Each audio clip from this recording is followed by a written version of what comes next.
Estamos de vuelta con nuestro distinguido invitado de esta noche, Su Excelencia, el embajador de España. Evidentemente, el problema de la inmigración, y la inmigración ilegal o la inmigración legal, no es solo un problema de España, es un problema de todo el mundo.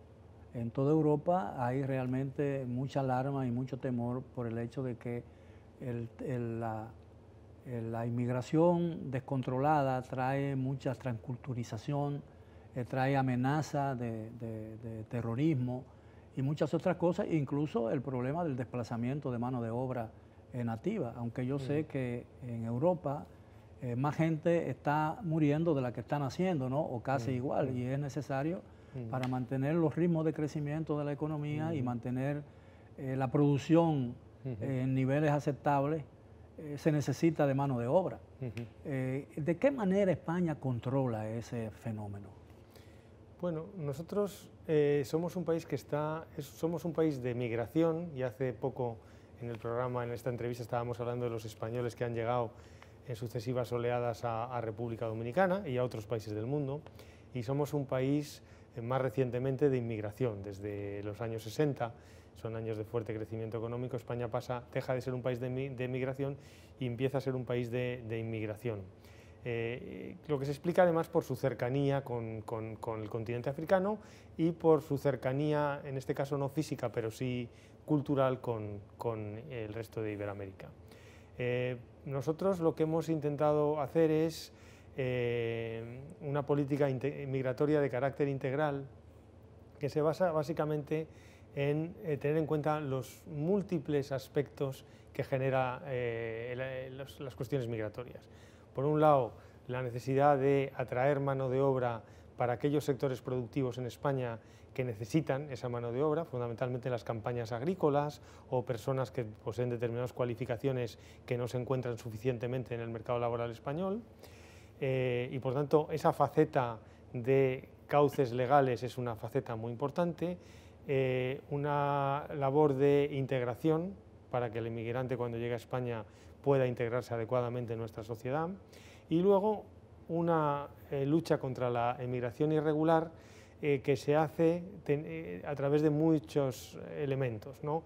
La cooperación con países de origen y tránsito es fundamental en esta tarea, a través de la cooperación al desarrollo que genere empleo y ancle a las poblaciones potencialmente migrantes en sus países de origen y eviten la descapitalización de esos propios países de origen, la colaboración con los países de tránsito para evitar que ese flujo migratorio irregular continúe hacia España y hacia Europa en definitiva, porque no hay que olvidar que cuando una persona cruza la frontera española está cruzando la frontera del espacio Schengen y a partir de ahí puede moverse fácilmente por el conjunto del espacio Schengen.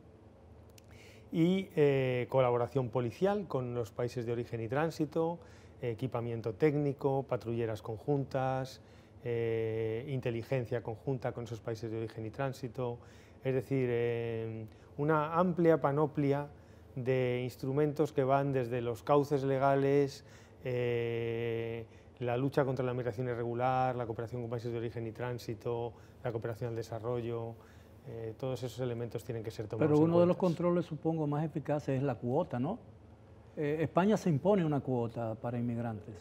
Bueno, hay un mecanismo que es la cuota, que es precisamente el tema de la migración regular. No es que haya una cuota general.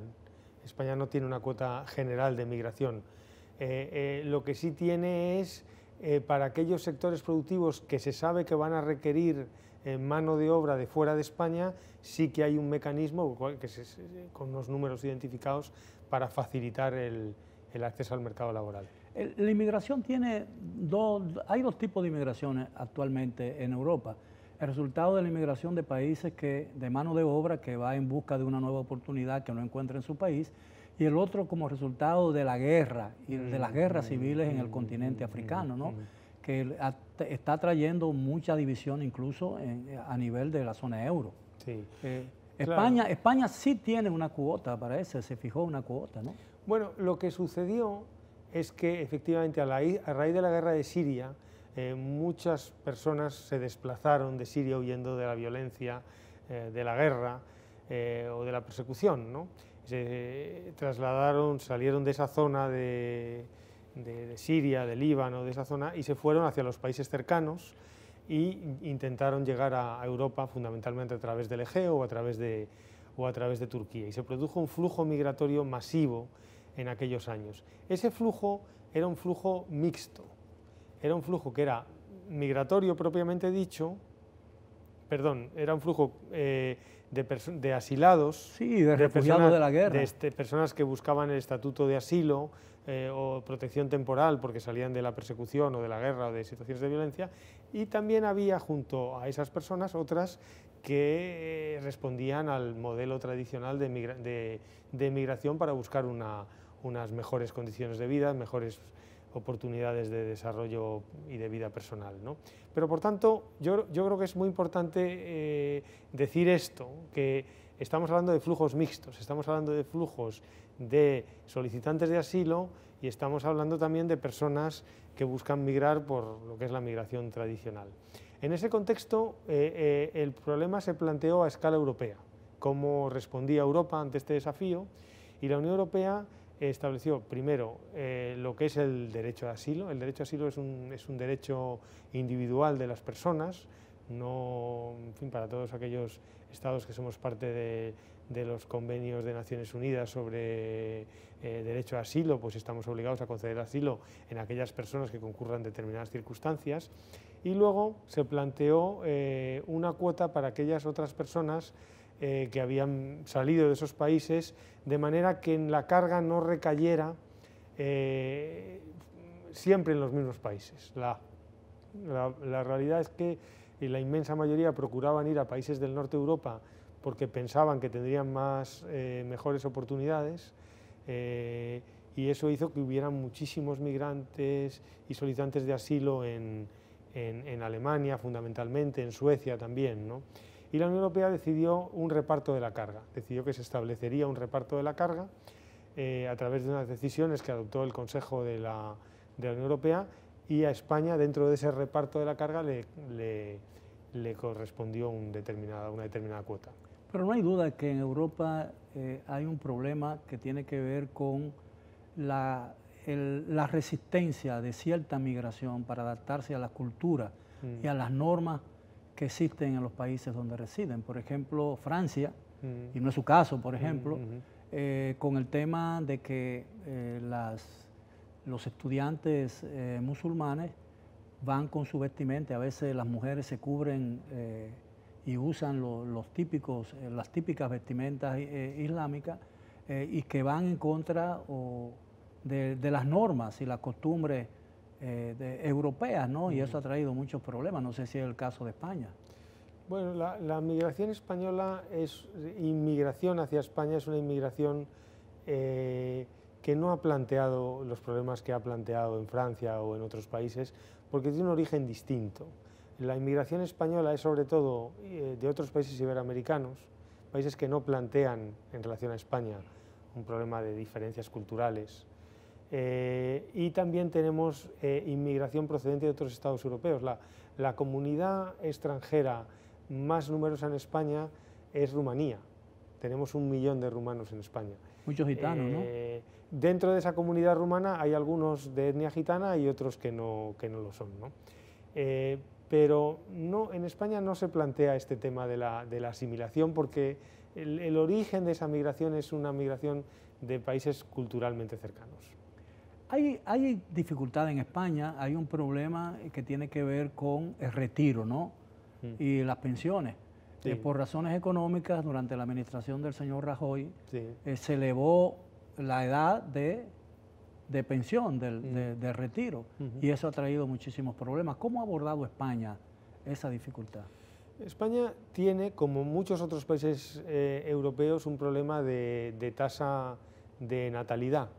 Los españoles tenemos pocos hijos y eso hace que la pirámide de población sea una pirámide de población en la que la base es cada vez más estrecha, y como consecuencia también de la más larga longevidad, de la más alta esperanza de vida, la cabeza, en vez de ser muy estrecha, empieza a ensancharse, hasta el punto de que si esa tendencia continuara podríamos llegar a la quiebra del sistema, ¿no? A lo que sería una pirámide demográfica invertida, no una base ancha y una cabeza estrecha, sino una base estrecha y una cabeza ancha. Y eso, lógicamente, implicaría una imposibilidad de sostenibilidad del sistema de ¿Y esa tendencia pensiones. se ha revertido o no? Digamos que las tendencias demográficas siguen siendo las que eran. Lo que se está estudiando es cómo conseguir esa sostenibilidad a través de mejorar los mecanismos de financiación de las pensiones y también a través de la llegada de migrantes que se puedan incorporar al sistema productivo y que por tanto coticen y contribuyan. ¿Cuál es el promedio de edad de la población española? Es decir, ¿en qué rango de edad es la mayoría en España? Por ejemplo, aquí tenemos que entre 14 y 40 años hay un porcentaje, creo que del 60 o el 70% de la población. Sí. No exactamente. En España, ¿cuál es? Nosotros nos situamos por encima de los 40, 50 años como franja mayoritaria. Con franja mayoritaria. Y entonces, la edad de retiro, ¿cuántos años tiene que cotizar un español, por ejemplo, para lograr su pensión? Un español tiene que cotizar 30 años para tener la pensión máxima. Bueno, eso es igual aquí, ¿no? ¿Y esa pensión máxima llega hasta el 80% del salario promedio? Exactamente. Eso ¿O del salario final? Del salario, bueno, ahí ya es un tema ya un poco de legislación, yo no me atrevo a decirle con toda exactitud, pero porque hay excepciones según los años y hay una legislación transitoria. La idea es el 80% del salario del último periodo de cotización. Uno de los problemas más graves que tiene hoy la sociedad dominicana es el problema del tránsito urbano y del sistema de transporte público. Tengo entendido que España ha ofrecido colaboración en la solución del problema, pero vamos a hablar de ese tema cuando regresemos después de la pausa.